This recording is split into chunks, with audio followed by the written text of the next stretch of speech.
Pemirsa, malam ini kami Ilyas Club mendapat kedatangan dari yang luar biasa dan tamu istimewa, yaitu Ustadz yang paling terkenal di Republik ini. Ustadz siapa lagi kalau bukan Ustadz Abdul Somad. Assalamualaikum Ustadz. Waalaikumsalam warahmatullahi wabarakatuh. Ustadz, saya dengar tadi datang dari Palembang, Ya. dan siang tadi udah ketemu dengan ARS Habib Rizik Syihab. Rizik Syihab. Alhamdulillah Pak Kani. Di- Di Megamendung. Jadi sepertinya Ustadz ke Jakarta kali ini memang karena ARS datang ke Jakarta atau pulang kampung. Satu sisi memang kebahagiaan saya. Karena selama ini setiap saya ceramah kemana-mana, jamaah bertanya, kapan Habib Rizik pulang? Oh gitu. Mereka menganggap seolah-olah saya tahu semua yang terjadi dengan Habib Rizik. Dan kebetulan memang ada jadwal beberapa hari ini, jadi bersanding dengan itu kebetulan dan saya datang ke Megamendung. Sejauh mana hubungan Ustadz sebenarnya dengan Habib Rizik Syihab? Kalau dilihat dari segala aspek justru lebih banyak perbedaan Pak Karni. Usia misalnya saya 77, beliau 65. Ya, saya lahir 77, beliau 65, lebih kurang 12 tahun perbedaan panjang. Saya di Mesir, beliau di Imam Muhammad Ibnu Saud di Riyadh. Mesir ini lebih terbuka, sedangkan Riyadh ini satu mazhab saja. Iya. Kemudian pula dari segi nasab, saya orang biasa, beliau Habib, keturunan Nabi Muhammad SAW. Tapi kemudian ketika ada beberapa hal yang ada titik persamaan. Ketika saya senang sekali dengan gerakan Amar Ma'ruf Nahi Mungkar. Selama ini saya melihat ada orang yang Amar Ma'rufnya semangat, ngajak berzikir, ngajak sholawat, ngajak memakmurkan masjid. Tapi ketika mungkar, melihat perbuatan maksiat itu diam, karena memang amar ma'ruf nahi mungkar ini kan terkait dengan kepentingan orang banyak, sehingga kalau itu kita sentuh, kalau ke istilah orang Melayu, kalau periuk belanga orang tersentuh dia mengamuk. Iyalah. Nah, itu. Jadi saya simpati dari awal sebelum saya ketemu beliau, sebelum hiruk pikuk Pilkada Jakarta 2017. Jadi soal keberanian maksud Ustadz. Keberaniannya itu bagi saya sesuatu yang menantang, saya senang. Apa fenomena dengan dia balik sekarang ini setelah sekian lama mengungsi lah ke Saudi Arabia? Kalau sekarang itu kan kita lihat Pak Karni, beberapa FB sahabat-sahabat kita itu kan dihilangkan berita terkait semua yang menulis HRS, Imam Besar, Habib Rizik Syihab itu kan langsung hilang. Kemudian yang posting-posting Instagram juga hilang.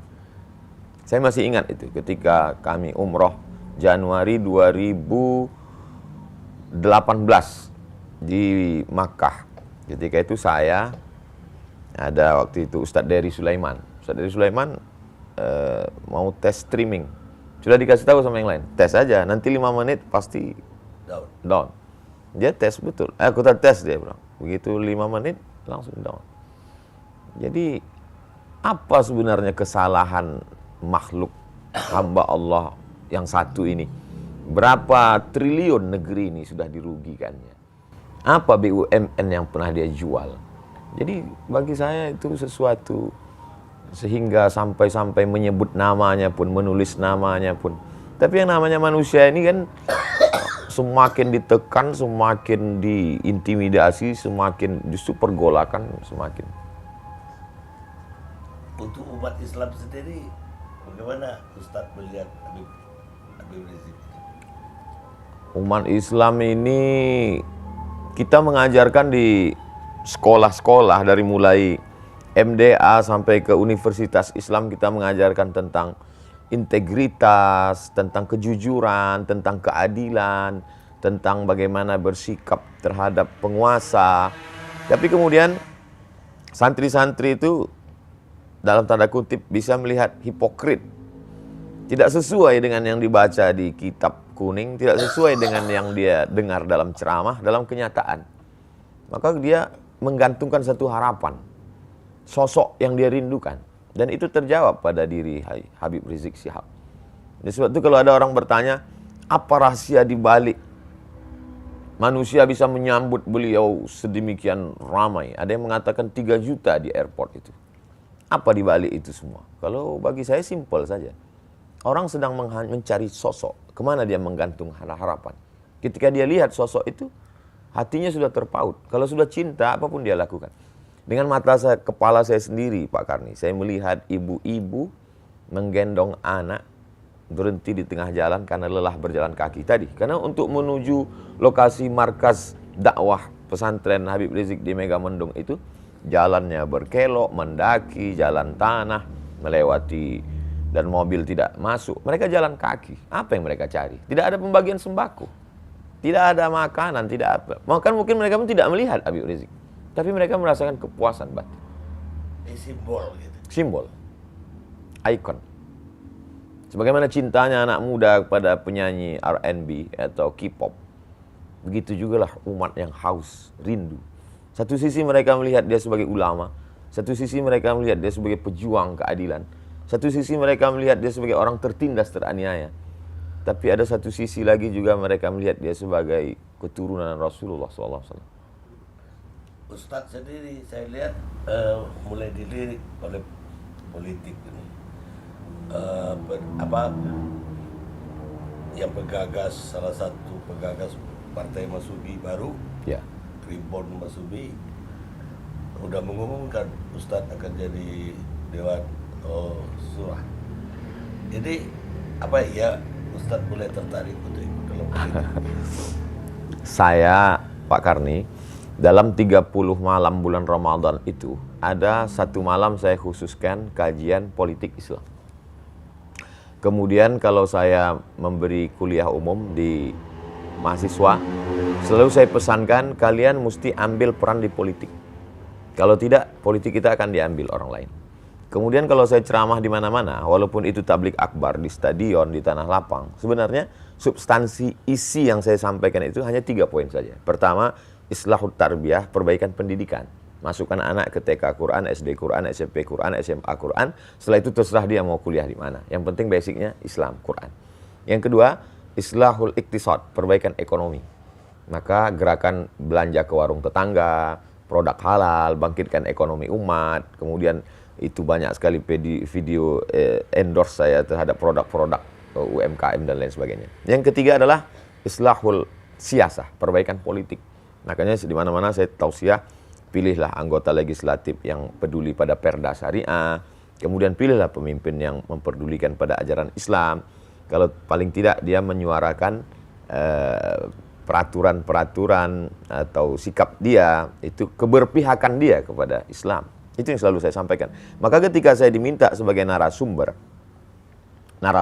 seminar yang diadakan oleh sahabat-sahabat dari Masumi Ribon, Ustadz Abdul Somad sebagai narasumber untuk memberikan pandangan tentang sejarah politik Islam. Ya, saya dengan Pak Abdullah Heha Mahua dan beberapa narasumber lain ketika itu saya sampaikan.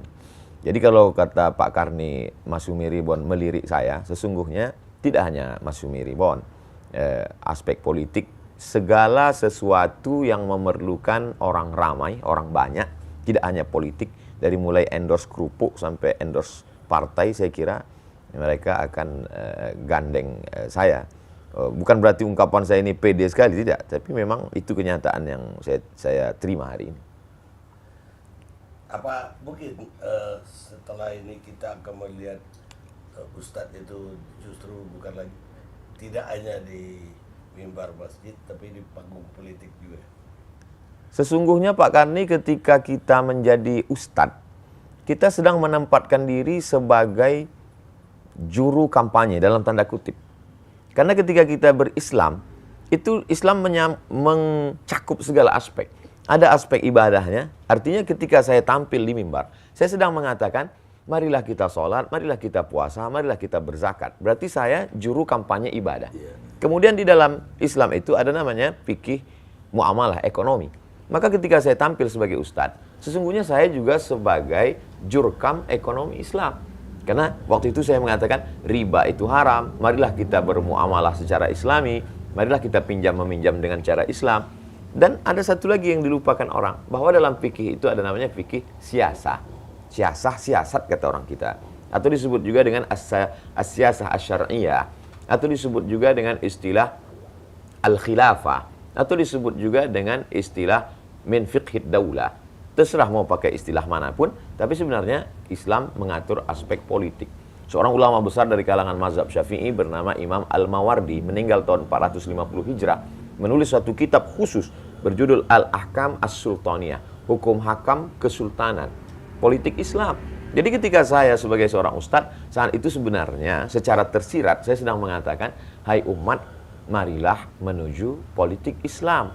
Karena Islam itu kafah secara aspek, dari mulai ibadahnya, muamalah ekonominya, sampai kepada politiknya. Hanya saja ada sahabat-sahabat saya yang sesama LC, sesama ustadz yang langsung cenderung langsung masuk ke dalam partai, menjadi anggota legislatif, ada di DPD, ada di anggota Dewan Kabupaten, Kota, Provinsi, DPR RI, ada bahkan yang langsung jadi kepala daerah. Tapi saya tidak. Saya hanya menjelaskan kepada umat, ini loh politik Islam.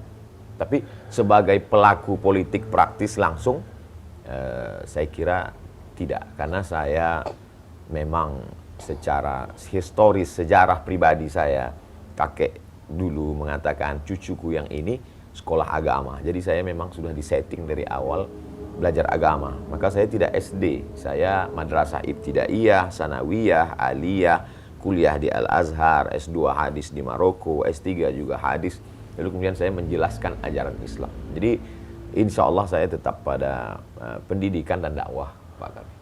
Kalau ya seperti waktu ditawarin jadi wakil presiden pemilu yang lalu, Ya.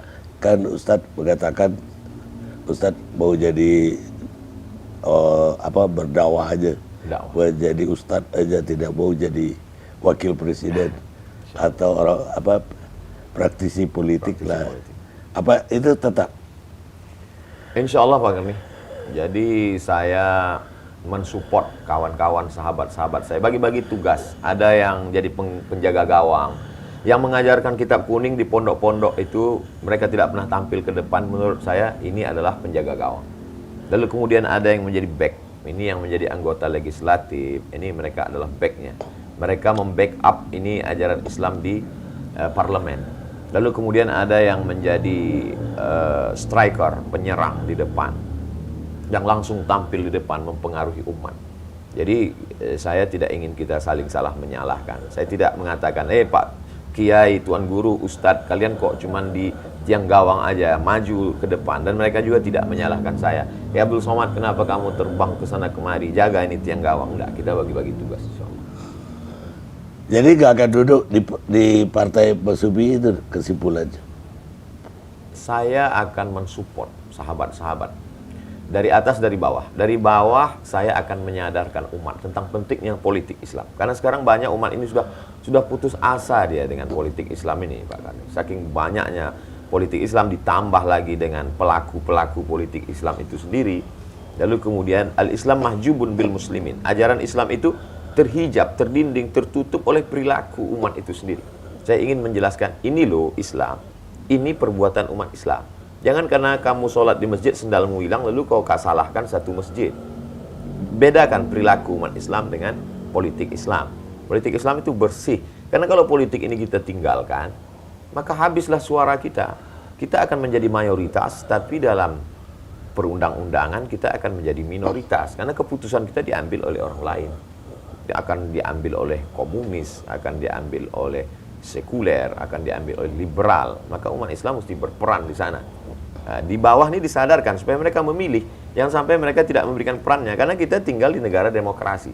Kemudian di atas, saya selalu sampaikan bahwa adik-adik, ketika saya melepas calon mahasiswa yang akan berangkat ke Al-Azhar, Kairo, Mesir, ke Timur Tengah, saya jelaskan itu, kalian nanti pulang, kalian punya bakat masing-masing. Ada yang akan menjadi businessman, entrepreneur, ada yang akan membangun pondok pesantren, tapi ada di antara kalian yang akan menjadi politisi, politik praktis, langsung dia menjadi anggota DPD, DPR RI, kepala daerah dan lain sebagainya.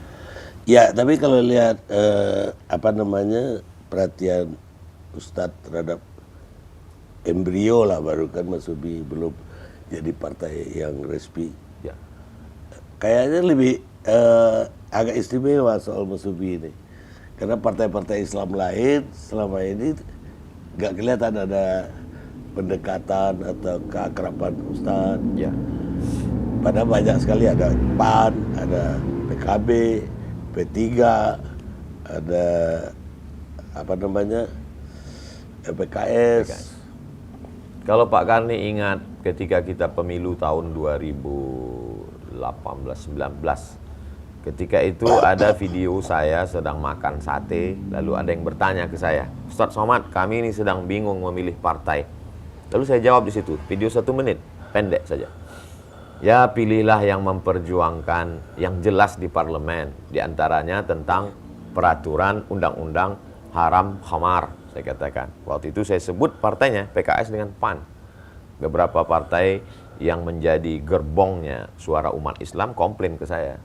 Kan partai yang isinya umat Islam bukan cuma yang religius, nasionalis, kami juga. Tapi menurut ijtihad saya, 2 itu yang saya sebut. Jadi artinya kalau saat itu saya sebutkan PKS, saya sebut PAN, hari ini saya bersama dengan orang-orang tua, sahabat-sahabat Masumi, karena ada sejarah masa lalu.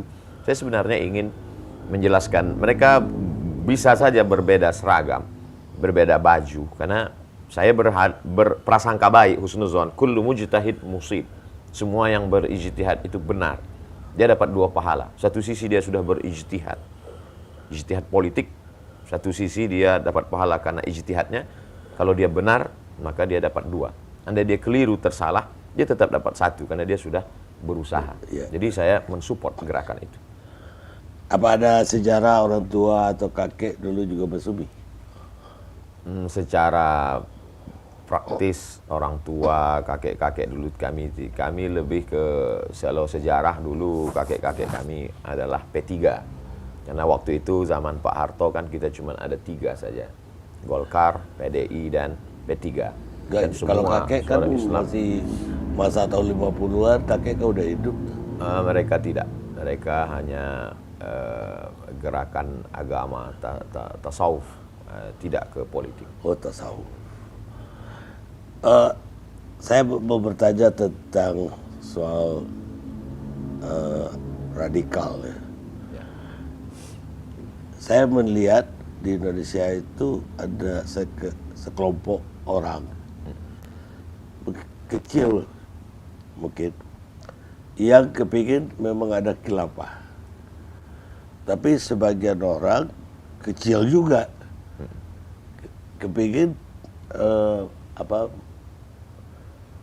dan kampanye untuk selalu memerangi khilafah. Ya, korbannya kelompok besar, umat Islam yang besar. Ya. Karena dua-duanya berlawanan dengan ekstrim. Bagaimana Ustadz melihat ini? Analisa Pak Karni tajam sekali. Ada satu kelompok kecil yang menginginkan, ada satu kelompok kecil yang tidak menginginkan. Yang menjadi korban adalah kelompok besar.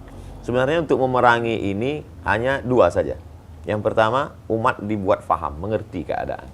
Yang kedua, orang yang punya kepentingan jangan biarkan bermain. Karena ada orang yang mengambil kepentingan dan permainan di situ. Kalau dipahamkan umat ini, sama seperti kita mengerti, Pak Karni tidak punya kecurigaan sedikit pun bahwa saya akan mengganti Pancasila, bahwa saya anti NKRI, bahwa saya anti kebinekaan. Pak Karni paham tentang bagaimana pendirian saya, bagaimana sikap saya. Sehingga kita tidak ada kecurigaan. Kenapa? Yang pertama, kita saling mengerti. Yang kedua, bahwa kita tidak ada kepentingan. Tapi ketika ada kepentingan, maka mengerti pun kita tidak ada gunanya. Bahwa lalu kemudian kita diajarkan dari dulu, maka ketika ada kelompok yang meminta saya, memaksa saya untuk menyanyikan lagu kebangsaan Indonesia, saya menolak. Bukan karena saya tidak bisa menyanyikan, itu bukan saya karena anti NKRI. Saya dari kecil SD, sayalah yang mengerek bendera itu, dan sayalah yang menyanyikan lagu itu. Dan ketika saya mau berangkat ke Mesir, maka kami 100 anak Indonesia yang lulus beasiswa Al-Azhar tidak akan berangkat ke Mesir kalau tidak lulus penataran P4. Tes ke Mesir itu 3, tes bahasa Arab, tes hafalan Al-Quran, dan tes Pancasila dan Undang-Undang Dasar 45. Lalu kemudian setelah pulang, kamilah yang membawa bendera itu ke dalam hutan belantara 7 jam naik sampan untuk mengganti bendera yang lapuk dan mengajarkan anak-anak di kelas itu tentang Indonesia Raya. Ya, jadi kalau kita saling mengerti, maka insya Allah bualan-bualan isu-isu hoax itu tidak akan termakan oleh siapapun, sebagaimana kita bisa duduk bersama terlepas dari perbedaan pandangan politik. Ya, saya tahu bahwa banyak yang menuding Ustadz itu radikal, bahkan khilafah. Ya. Dan bahkan ketika kami wawancara Ustadz pun ada yang menuding, oh Anda udah jadi khilafah. Jangan-jangan Pak Karni sudah dituduh terinspirasi ikut khilafah. Iya, karena pernah wawancara dengan Ustadz. Labeling ini sangat mengerikan Pak Karni. Jadi kalau kita lihat sekarang, kalau ada orang tidak suka sesuatu, langsung dia berikan label anti NKRI, radikal, khilafah. 3 ini seperti. Jadi kalau kita mundur ke belakang, kita bisa lihat bagaimana apa yang dialami oleh Haji Abdul Malik Karim Amrullah. Ketika pada rezim Orde Lama, zaman itu label yang paling sangat manis untuk menjatuhkan orang adalah dengan mengatakan dia akan menggulingkan kekuasaan, menjual negara Republik Indonesia ke Malaysia, lalu kemudian akan membunuh presiden dan lain sebagainya.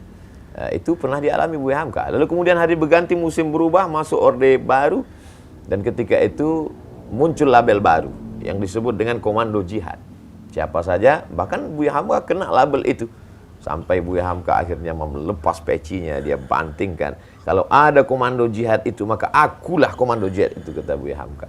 Jadi sejarah label ini saya kira perlu dituliskan dalam tulisan yang menarik atau buku sekalian tentang bagaimana label-label ini untuk menjatuhkan orang lain. Seperti perbuatan anak kecil dulu, kita waktu masih SD, kita tulis kertas, kita tempelkan di belakang orang. Kita sedang label. Itulah yang terjadi pada saya dan pada saudara-saudara saya dan sahabat saya. Kami amat sangat cinta pada negara kesatuan Republik Indonesia. Ya, karena itu saya ingin bertanya bagaimana tanggapan Ustadz ketika Ustadz itu mengalami banyak sekali, ada persekusi, Ya. ada ya kayak tadi dihadang, bahkan ada khotbahnya jadi dibatalkan, Ya. segala macam lah, bahkan tidak diterima di satu daerah. Ini apa tanggapan Ustadz terhadap ini semua? Saya mengalami sendiri Pak Karni, beberapa tempat itu bahwa ada sekelompok anak muda, tapi kemudian itu sebenarnya bukan suara masyarakat. Ambil contoh kasus Bali, itu bukan suara masyarakat Bali. Buktinya tablik akbar itu terjadi, terwujud, dan saya ceramah di dalam masjid, dan di situ ada Raja Bali hadir waktu itu. Sekarang kalau masih mau dicari di Google bisa, Abdul Somad Raja Bali, enter. Beliau duduk minum kopi bersama dengan saya, dan beliau yang duduk di situ. Padahal beliau Hindu. Beliau menjamin selama saya ada di sini, Ustaz Abdul Somad aman ceramah. Artinya 2 tadi, pemahaman yang mesti dibenarkan, yang kedua mesti diluruskan, dibetulkan, yang kedua jangan ada kepentingan. Karena sekelompok orang ini bermain di bawah atas nama kepentingan. Kalau kita lepas dari ini, maka fitnah-fitnah ini akan hilang dan kita bisa jaga keberaneka-ragaman kebangsaan kita ke depan. Kita mesti bangun bangsa ini karena kita begitu amat sangat banyak suku, multi etnis, multi bahasa, multi agama. Kalau ini dipelihara konflik ini, kita na'udzubillah, ini fitnah besar. Jangan sampai ini terjadi pada umat dan bangsa ini. Iya, tapi sebaliknya juga dari kelompok Islam juga ada kecurigaan terhadap bangkitnya kembali komunis misalnya. Ya. Ustadz bagaimana melihat, memang ada gejala apa komunis ini akan bangkit? Saya kira mesti ada kejujuran Pak Karni. Jadi kejujuran bagaimana kenapa orang yang mengibarkan bendera la ilaha illallah dilarang, ditangkap, dikriminalisasi? Lalu kenapa orang yang menulis buku Aku Bangga Sebagai Anak PKI dibiarkan? Jadi kalau ada kecurigaan umat, ini kan lalang kering. Lalang kering ini mesti disiram supaya apinya tidak menjalar kemana-mana. Jadi jangan sampai kita belah bambu, yang satu diinjak, yang satu dinaikkan. Kita harus bersikap adil. Maka dalam Islam diajarkan i'dilu, bersikap adillah kamu. Wa aqrabu littaqwa, adil itu lebih dekat kepada takwa. Jadi pemimpin yang ditaati itu pun dalam Islam sifatnya dua. Betul, atiullah wa atiur rasul wa ulil amri ta'ala kepada pemimpin. Tapi syarat pemimpin itu dua. Pertama, idza hakamtum bainan nas an tahkumu bil adli. Kalau menetapkan hukum dia adil. Lalu kemudian innallaha ya'murukum an tu'adul amanati ila ahliha, meletakkan amanah pada tempatnya dan dia bersikap adil. Jadi kalau umat ini mulai ada komplain, dia lihat ketidakadilan, maka bersikap adil, maka insya Allah isu-isu itu akan hilang dengan sendirinya, termasuklah isu komunis. Baik, Ustadz, ada satu hal lagi yang mungkin ini apa ya, apresiasi saya. Ustadz itu bagi saya menarik sekali ketika saya banyak melihat Ustadz tidak hanya berkhotbah di kota-kota besar, tidak hanya di masjid-masjid yang terkenal, tapi sampai ke kampung-kampung, bahkan saya lihat naik perahu segala, ke suku-suku terasing, ke dusun-dusun di berbagai penjuru. Dan kemudian juga di TV, Ustadz betul-betul selektif sekali untuk tauziah di TV. Dan saya terima kasih sekali Ustadz, satu-satunya pilihan Ustadz Raja TV One. Ini tujuan Ustadz bagaimana ini? Apa yang mendorong Ustadz begitu? Saya dulu cita-cita saya simpel saja Pak Karni. Saya pulang, saya ingin beli tanah yang di kampung itu tidak ada ustadznya.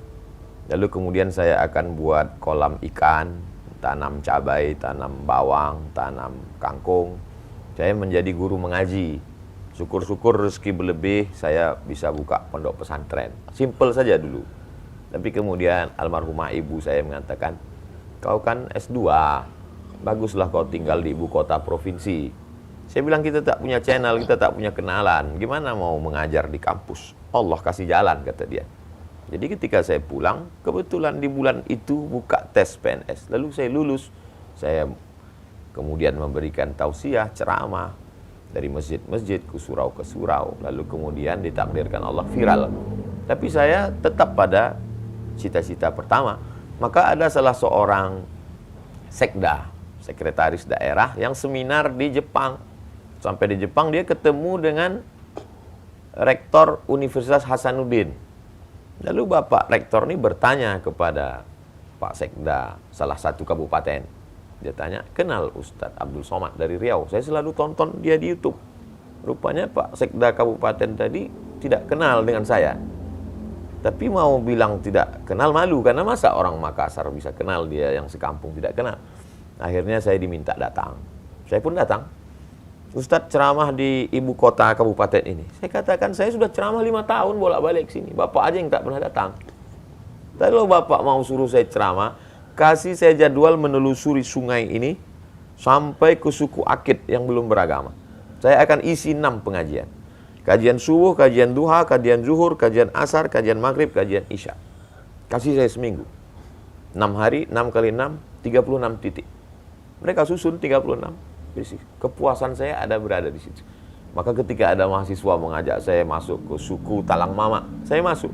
Dari Pekanbaru 5 jam, masuk ke dalam 7 jam. Sampai hari ini, dalam setahun itu saya khususkan ada 2 bulan, saya masuk ke pulau-pulau. Sahabat-sahabat mengajak saya dari Dompet Duafa, dari Dewan Dakwah, dan lain sebagainya. Dewan Dakwah salah satu yang konsep. Ada kepuasan batin saya di sana. Mana memang tujuan awal saya, yaitu bahwa dulu ketika di Mesir, Pak Karni, kita waktu itu krisis, kesulitan. Dan ada orang Mesir itu dia punya peternakan ayam, namanya Muhandis Abdus Salam. Dia kaya sekali. Setiap bulan, krisis moneter kami sulit dapat kiriman. Dia yang memberi kami bantuan. Di samping beasiswa Al-Azhar. Suatu ketika sedang berkumpul, kami datang bertanya ke Muhandis Abdus Salam. Apa yang doa engkau inginkan dari kami? Biasanya orang kalau dia kasih uang, dia minta doakan saya. Kata dia, jangan doakan saya. Kamu nanti pulang ke negerimu, kamu sebarkan saja Islam ini ke kampung-kampung. Karena saya pernah sampai ke sana, di kampungmu masih ada orang yang belum pakai baju, kata dia. Sampaikan. Jadi apa yang saya lakukan hari ini adalah janji saya pada kakek-kakek saya dulu, kemudian pada orang Mesir yang dulu pernah berbuat baik pada kami. Tentang televisi, Pak Karni, TV One bukan satu-satunya tempat yang pernah saya menyampaikan tausiah. Saya pernah di televisi ini, saya pernah di televisi anu. Lalu kemudian ceramah saya diatur, saya harus pakai baju ini. Di menit sekian saya mesti tertawa, di menit sekian saya mesti menangis. Saya tidak bisa begitu. Saya tidak bisa begitu. Ceramah saya tidak bisa diatur. Saya menemukan kebebasan di TV One. Kalau andai satu zaman, satu masa, satu bulan nanti TV One memberlakukan saya seperti itu, saya mesti diatur menangis di menit kemudian, saya tidak boleh bicara ini. Mungkin saya akan keluar dari TV One dan saya lebih memilih ceramah di channel Pak Karni Ilyas. Itulah selama saya jadi pemberatnya nggak ada peraturan begitulah. Untuk yang lain pun tidak. Tapi gini, Ustadz sendiri dari Aliyah, dari Madrasah Ibtidaiyah, Aliyah, sampai akhirnya sekolah ke beberapa negara. Ya. Ke Al-Azhar, ke Maroko, Ke Sudan terakhir. Sudan. Ini beasiswa semua atau biaya dari mana? Pada tahun 1998, Indonesia mendapat jatah 100 beasiswa ke Al-Azhar Kairo, gratis, selesai S1. Saya ikut tes, waktu itu untuk Provinsi Riau, Aceh, Sumatera Utara, tesnya di Medan. Saya lulus. Dapat beasiswa, tiket ditanggung oleh Al-Azhar Kairo. Lalu kemudian setelah itu ada lagi namanya Agence Marocaine Coopération Internationale, AMCI. Itu memberikan beasiswa untuk anak Indonesia 15 orang. Dan saya mengirimkan berkas, ijazah, transkrip nilai. Saya termasuk pemburu beasiswa, Pak Karni. Saya cari, dapat, saya kirim, dan saya diterima di Darul Hadis, sebuah lembaga yang didirikan oleh Raja Hasan II. Ayah dari raja yang sekarang, Raja Muhammad VI.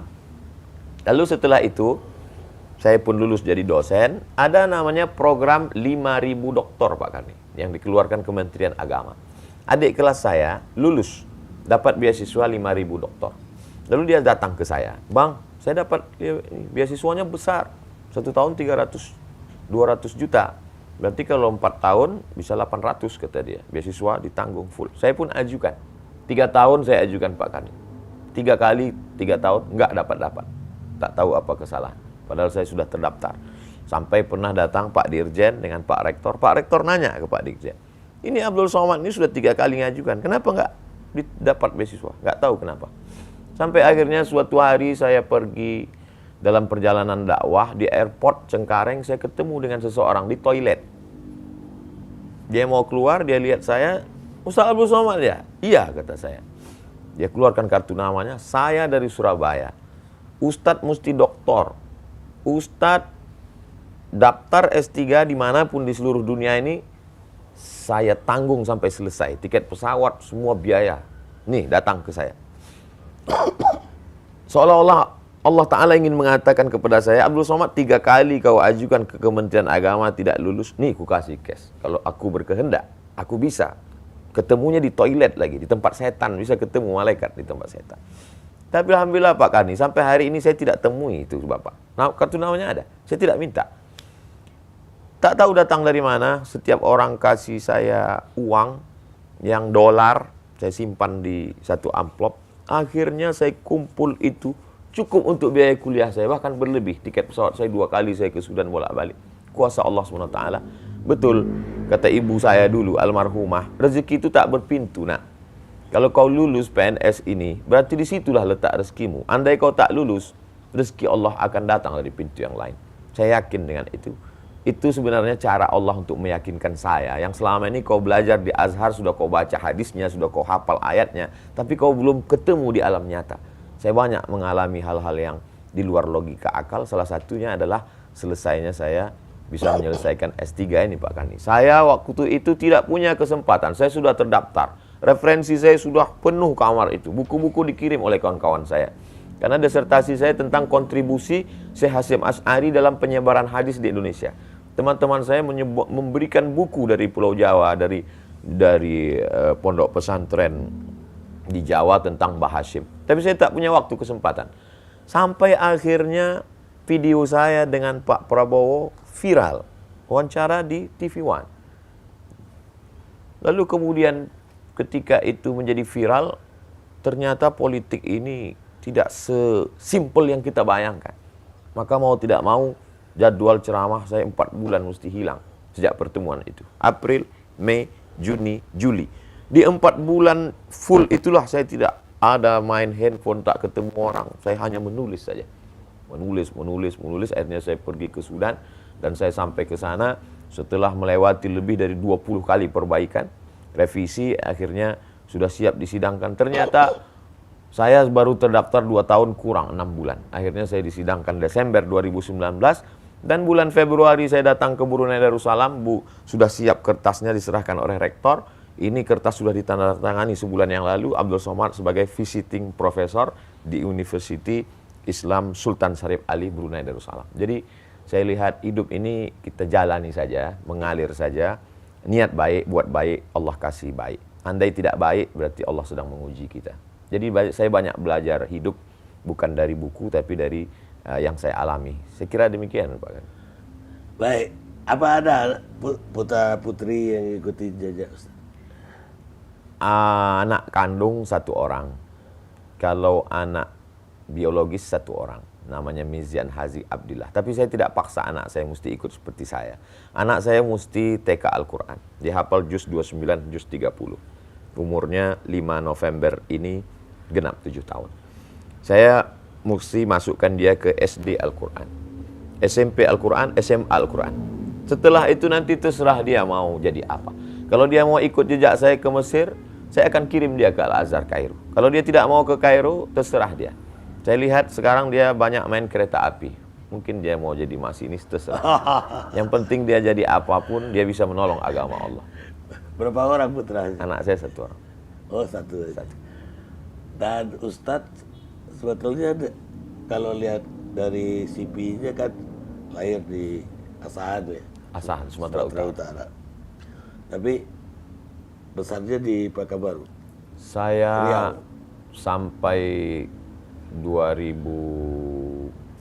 1900 saya kuliah sekolah di SD di Kisaran, ibu kota Kabupaten Asahan. Lalu setelah itu melanjutkan ke Madrasah Sanawiyah Mu'allimin Al-Jamiatul Wasliyah Jalan Sisinga Mangaraja Medan sampai 1995. Setelah itu saya berhenti sekolah karena menurut saya sekolah itu tak ada gunanya. Presiden sudah ada, menteri sudah ada. Saya bilang ke orang tua saya, aku tak perlu sekolah lagi, belikan saja aku 1 mobil truk mau jual ikan asin. Karena saya lihat jual ikan asin lebih kaya dan lebih banyak uangnya. Tapi orang tua, ibu khususnya, memotivasi saya untuk terus sekolah. Akhirnya saya sekolah, ijazah terakhir saya di Nurul Falah Air Molek Indragiri Hulu. Itulah satu-satunya sekolah yang mau menerima saya. Sekolah itu amat sangat besar jasanya. Selalu saya sampaikan motivasi, jangan pernah menjudge orang. Walaupun anak itu bandel, nakal, boleh jadi dia punya harapan. Terimalah dia, seperti sekolah ini dulu mau menerima saya.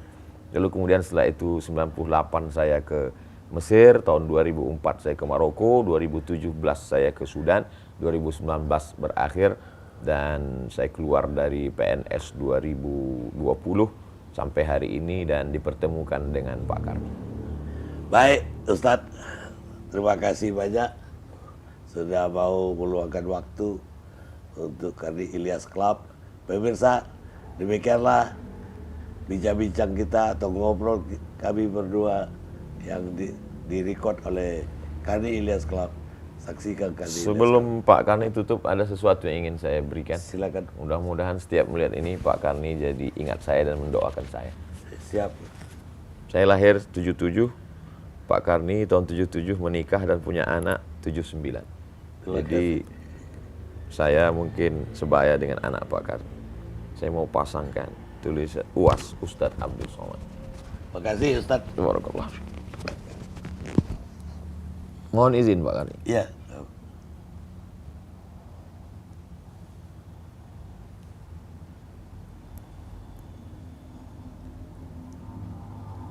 Barakallah.